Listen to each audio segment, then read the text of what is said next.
Hey everybody, Dean here. Hope you're all doing well.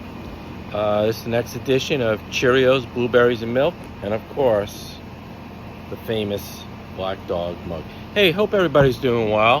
Hope you were able to check out my last video on YouTube.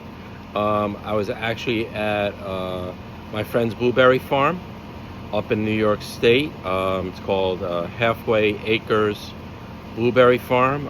It's in Campbell Hall. It's 100% organic. Check it out. You can Google it. You can go in there and pick your own blueberries. He and I walked around. We ate some blueberries, did some talking. It was just a great time to be with them. That's Mike. He's the owner of the blueberry farm up there. And again, check out that blueberry farm. I think you guys really enjoy it if you're in New York State. So, hey, things are going pretty decently. We're coming into the month of July here. I don't know how difficult this month's going to be or not. We're coming up on the 1-year anniversary, I guess you could say, of the death of my son, the tragic death of my son. He died of a drug overdose from his addiction, and it was just a horrific tragedy that occurred last year. He was a great kid, great child, just had some demons, and that's what he had to fight. So, I mean, what I think I'm going to do for the rest of this month is just really talk about addiction, how it affects the family. Obviously, it affects the addict, but I want to give you the perspective from a family aspect. In 2022, I wrote a book. I published it in 2023.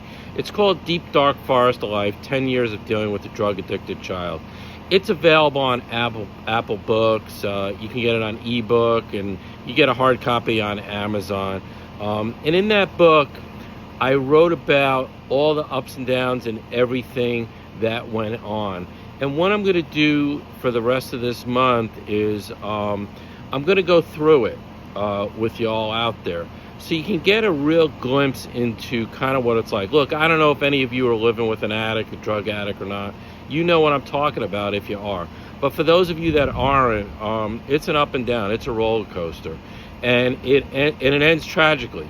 It ends tragically for most of us. Hopefully, maybe for some of you, it's ended really well. For us, it ended in a tragedy that my wife, myself, and my daughter, we still have to deal with it every single day. But we do miss him. He's a great kid. And, we'll see him again. That's all we could do, is we could stand on our faith. It's faith that keeps us strong. It's faith that allows us to get up every single day and function. I met with some people in New York, and they were friends of ours, and one of them said, look, I don't even know how you're able to get up every day. And I said, well, you know what it is? It's faith.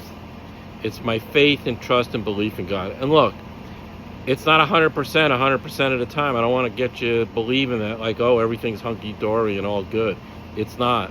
It's a battle that I have to take care of every single day and fight. But I'm not going to give up. It's not worth giving up. I want to honor him by trying to help others. And that's what we try to do now, is we try to help others. Hopefully through these messages, for the people that I work with right out here in AZ, and others as well. So, don't give up. Keep fighting the fight. If you're involved in an addiction, get help. You need to get professional help. I can't say that enough, is you have to get professional help. Seek rehab, seek counseling, seek all those things. If you're in a family that has an addict, get counseling. That's what my wife and I did. We went, we got counseling. We sought that professional help, and still do to this day, as we struggle with his death and the tragedy that's left behind when somebody does die of a drug overdose. Look, he's not suffering anymore. That's the main thing. We know he's not suffering. We know he's in a better place, and we know that we'll see him again. You know why? Because we're following Jesus. That's why. And you know what I always say? If you're not following Jesus, start following Jesus today. All right, stay strong, be courageous, be a warrior, and as always, special shout out to everybody in sobriety. Keep up the good work, and we'll see you again, and we'll go over some more stuff. Take care and have a great day.